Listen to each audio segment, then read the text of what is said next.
Welcome back. As the topic of sexual assault or rape has been quite popular recently, I thought it would be a good idea to find someone making a video on the subject of rape and comment on it, respond to it.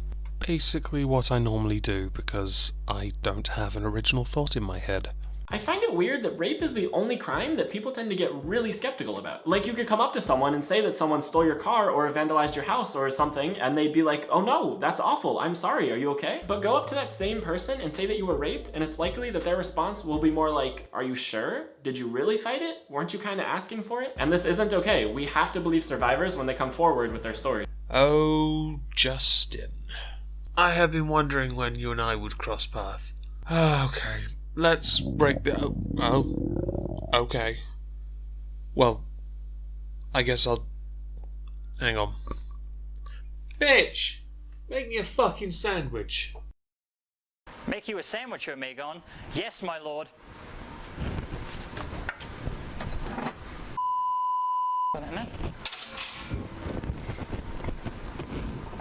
Your sandwich, my lord? Okay, so now that I have eaten, thank you, Jay. Everyone check out Frozen Binary, she's a good sandwich maker. The example you give is of a car being stolen, and then people being more critical when someone says they've been raped. The obvious answer here is, you can prove a car has been stolen by looking. You cannot do the same when someone has been raped, because that is very invasive and inappropriate. Bit obvious, I know, but it is accurate to a certain extent. That certain extent not including when the police do this, because it is their job to gather all information, something which a lot of people on your side, if you will, are very against. They believe you should simply believe someone without proof, and that causes problems, certainly for those who are falsely accused. That act alone takes a lot of bravery and strength, and it's so harmful to tell a survivor that they didn't experience what they know they experienced. The problem with what you've just said is that it assumes everyone's telling the truth. It does not take into account circumstance, and that is a very big generalization, something which makes it very difficult for me to refute what you say. I will agree, if someone has been raped and they are a real victim, that is wrong. But again, what you said was very vague, and it makes it very hard for me to argue without coming across as a complete and utter cunt. So because of that, here are 10 lies we're told about rape survivors that are not true at all. Oh, this is going to be fun. Number 1, they're lying about being raped. There are a couple of angles to this one. The first is that, statistically, this is most likely not true. About 2 to 8% of reported rapes end up being false reports, which is lower than the 10% of false reports for other crimes. And that's not to mention that a lot of what is considered false reports might actually have been real, and the survivor was just pressured to recant their story. Credit where credit is due here, Justin. It appears you have provided me with a source. I must now look at this source and determine whether or not it has any validity within your argument. Listed, there are 10 scenarios provided that the FBI classify as rape. Of those, the majority are a man taking advantage of a woman. One includes a male burglar sodomizing someone living in their home, and the other is 2 consenting adults with one withdrawing consent, both being male. There is nothing here with forcible envelopment. So that's obviously something the West does not yet accept as rape, which it really should. There are then listed a couple of scenarios that are considered as attempted rape, both instances being a man attempting to rape a woman. The man can then be prosecuted under attempted rape, even though the second scenario with the GHB can easily be applied the other way round if it was possible for a woman to forcibly envelop and therefore rape, which she can't, because that's not rape at all. Well done, US. You've done us proud. Now, a number of people have taken issue with this study because it does not take into account forcible envelopment because, as mentioned, it's not possible. Yeah. Made to penetrate... it has been addressed, but not including... Rape statistics certainly do not include prison rape, which is huge. It's not exactly consenting. I know these guys aren't coming home from work, like in that first scenario on that scenario list that is regarded as rape, but it is still rape. The people raising these complaints have every right to, because these statistics aren't entirely accurate. Now, courtesy of the National Review, I found a more accurate study, and I'm going to read a passage from the article and link that study in the description. The linked academic study actually concludes that false rape allegations occur at a rate of 2 to 10%, but leave aside the typo. Readers could easily interpret the above paragraph to mean that when a woman files a complaint about sexual assault, then an assault did in fact occur over 90% of the time. That interpretation is wrong. I'm going to link this article so that makes more sense. A false rape allegation is provably false, meaning, for example, that the accused has a bulletproof alibi or the accuser eventually recants. In many of the cases examined by the authors of the study, there was simply not enough evidence to bring charges. A rape might have occurred, but it might not have. Such cases are not classified as false. Specifically, in their analysis of sexual assault cases at a large university, the authors found that 5.9% of cases were provably false. However, 44.9% of cases did not proceed, meaning there was insufficient evidence, the accuser was uncooperative, or the incident did not meet the legal standard of assault. An additional 13.9% of cases could not be categorized due to lack of information. That leaves 35.3% of cases that led to formal charges or discipline against the accused. So there is obviously a lot of uncertainty here, a lot of he said, she said when allegations are filed. It would be a mistake to conclude on the basis of the existing evidence that 9 out of 10 assault claims are genuine. So I'm going to dismiss the FBI's little study, because it is wrong, and therefore dismiss your argument as invalid. The second part of this is it's just the more humane thing to believe someone when they tell you they've experienced a massive trauma. People's feelings, emotions, and well-being matter, and your default reaction to someone's pain shouldn't be to try to cause them more pain by denying what they're telling you. Yada yada yada, yada yada yada. Appeal to people's humanity, emotions, and fifis. Well, if that's what you want, donate to Justin's Patreon if Justin has one. If not, donate to mine. Shill.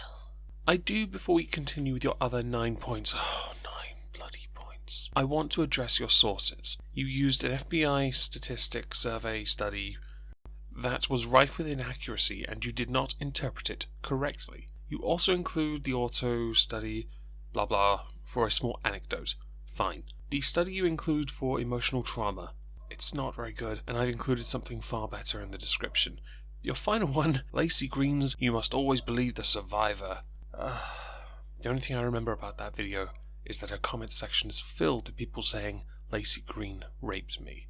Now that I've gotten that out of the way, perhaps we could instead move on to the 9 other points you're going to make and not reference these particular sources. They're not very good.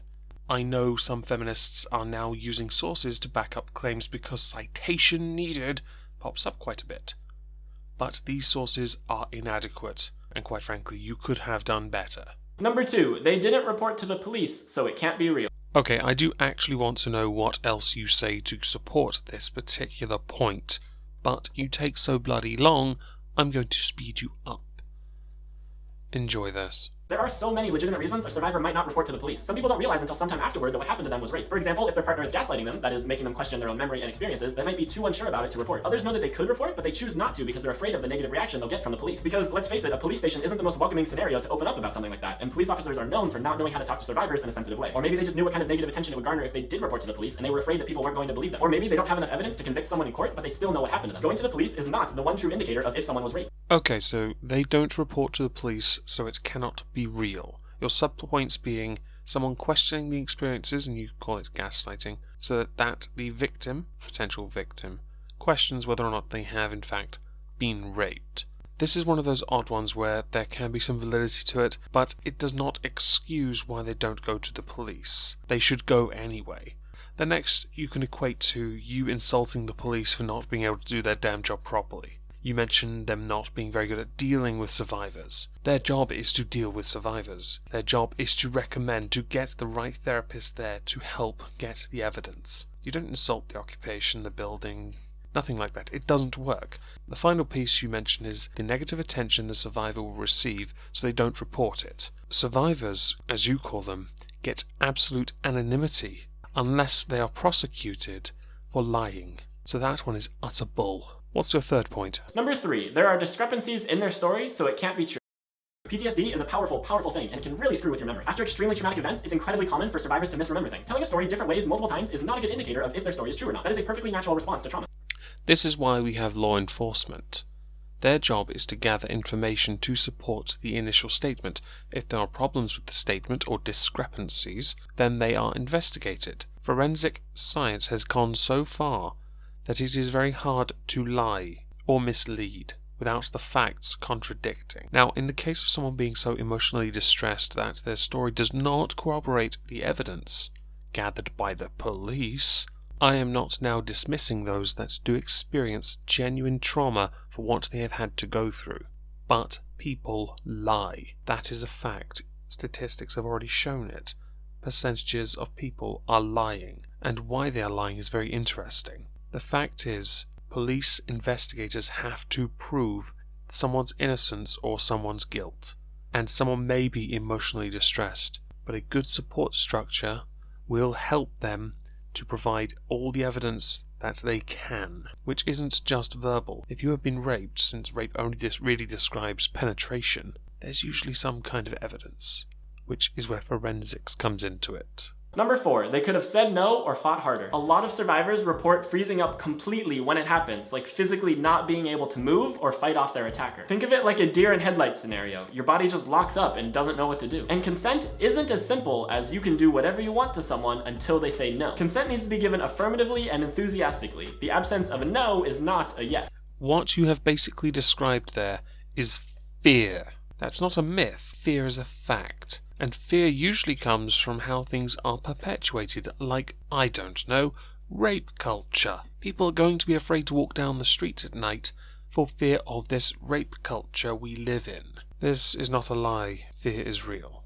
Number 5, look at what they were wearing. They were asking for it. There is no way to justify this. Nobody asked to get raped. People wearing skirts and people wearing sweatpants get raped. Your clothing has nothing to do with it. Justin, earlier on I mentioned your sources being inadequate. For this point, they are especially inadequate. I went to Laci Greens' video that you link as a source, which is a terrible source. It is also inadequate. She does not provide anything to support this claim. No one with an IQ over 1 thinks this is acceptable or true. That is not to say there are not some uneducated dolts, thugs if you will, or people from other cultures that don't quite appreciate a woman's freedom out there that have not said this. Because chances are, with the sudden spike of these particular crimes within mainland Europe, they probably do think this, along with skin color being a valid reason for doing this. Number 6, they just want attention. I've literally never understood this one because nothing positive ever comes from someone publicly accusing the rapist. They're dragged through a long, painful legal process and usually smeared across the internet. Nobody gets famous as a rape survivor. Nobody wants that attention. Firstly, Justin, it's figuratively, not literally.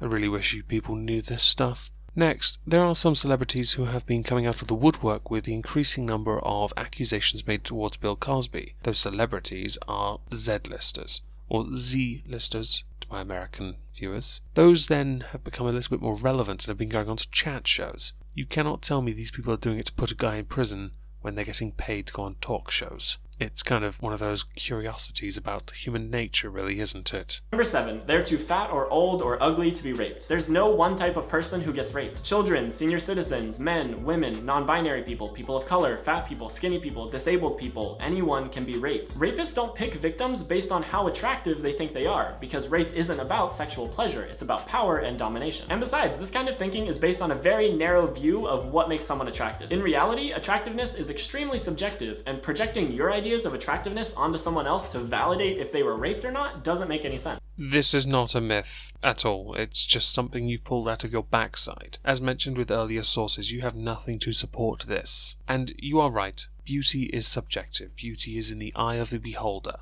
But all those who are being attacked, all those victims you've listed, were all attacked by male, because the definition does not include female. Your statistics will never be accurate because of that. Just to put it out there, because I want to make you, Justin, feel safe, I, Omegon, will never, ever rape or have consensual sex with you. You are not my type. And I know feminism will say, but you're a straight man, surely you must fuck anything, because you have all the power. No, Justin, no. No means no. Number 8, they couldn't have been raped because they're a man. Unfortunately, men do get raped, and there's a huge stigma around talking about it because of our twisted ideas of masculinity. An erection doesn't necessarily mean that someone is sexually aroused or consenting to sex. A lot of other things can cause that. Like I said before, people of any gender can be raped. I have to give you credit here, Justin. You actually mention that men can be raped. However, when you mention that an erection is not an indicator of sexual arousal, you fail to mention, during your entitled monologue there, that men can be raped in prison. And this has nothing to do with masculinity why they're not mentioning it. The reason they're not mentioning it is because forcible envelopment and made to penetrate are not considered rape, or attempted rape, or any other rape. They are, however, considered valid excuses to make someone pay for a child for the next 18 years. Number 9, they couldn't have been raped because they were in a relationship with the person. Partner rape is also a real thing that happens. Just because you consented to sex with someone once, or twice, or 50 times, doesn't mean that you've permanently consented to everything with them in the future. Again, you mentioned something that actually is right. It is one of the criteria on the FBI list. Partner rape is real. However, partner rape does not work both ways, as it should. You could be a man asleep and then be woken up because your girlfriend is riding your morning wood. This can happen. And the consequence? He has been raped and he has had biological matter of his own taken away from him and then his future taken out of his hands. It is still rape. It is just a shame the courts and certainly the law does not support this.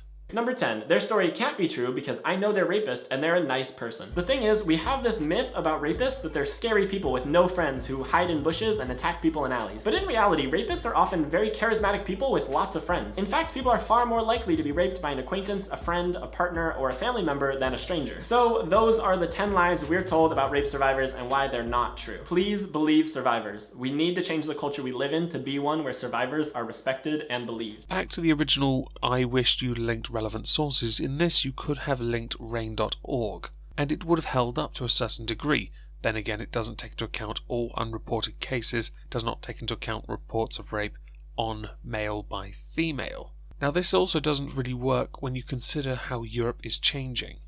I know you're talking about North America, but European does matter.